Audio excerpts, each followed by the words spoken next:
Of the monuments seen at Kelaniya, the most venerated and historic is the Kelaniya stupa.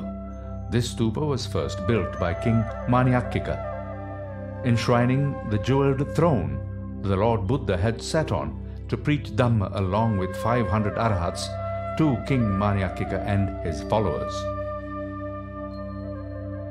Later, King Yatalatissa reconstructed and enlarged this stupa. The shape of the present stupa is similar to a heap of paddy or dhanyakara and has a height of 90 feet and a circumference of 180 feet. King Voharatissa of Anuradhapura kingdom had later erected a magnificent parasol above the Dagaba.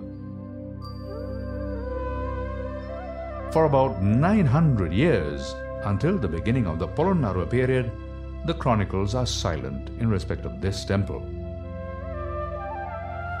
According to a stone book or Galpota found at Polonnaruwa, it is said that King Nissankamalla, who reigned during the period 1187 to 1196 AD, reconstructed the Kelaniya Temple. After the invasion of Polonnaruwa by Kalingamaga in 1215 AD, the Kelaniya Vihara and the stupa were broken down and destroyed. In 1232 AD, King Vijayabahu III, who defeated Kalingamaga and made Dhammadiniya as his kingdom, is said to have reconstructed the Kelaniya stupa and fixed upon it a golden pinnacle. Invaders among the Portuguese in the 16th century and the Dutch in the 17th century had destroyed the Kelaniya stupa and the vihara. History states that during that period the kings who ruled at the time had rebuilt and reconstructed the Kelaniya stupa and vihara, which were in ruins.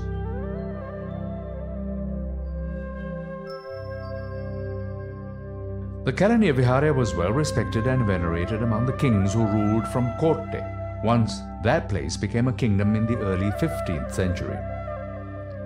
The beauty and the splendor of the city with its temple inspired many a writer of prose and of poetry during this period.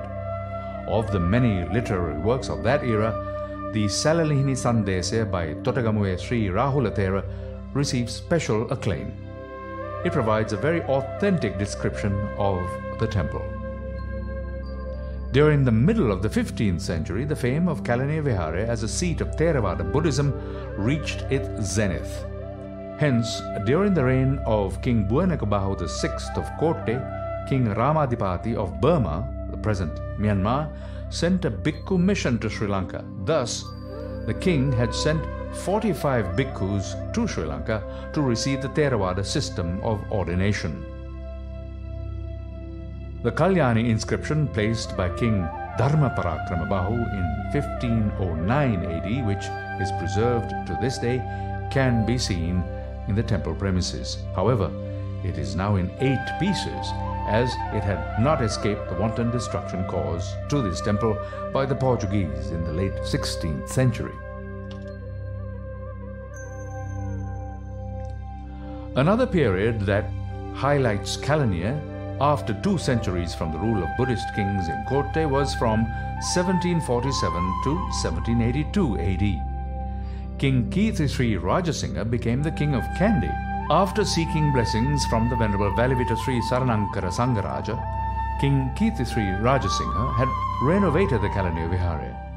The great service rendered by this king is mentioned at the Kelaniya Vihara inscription placed there in 1779 AD.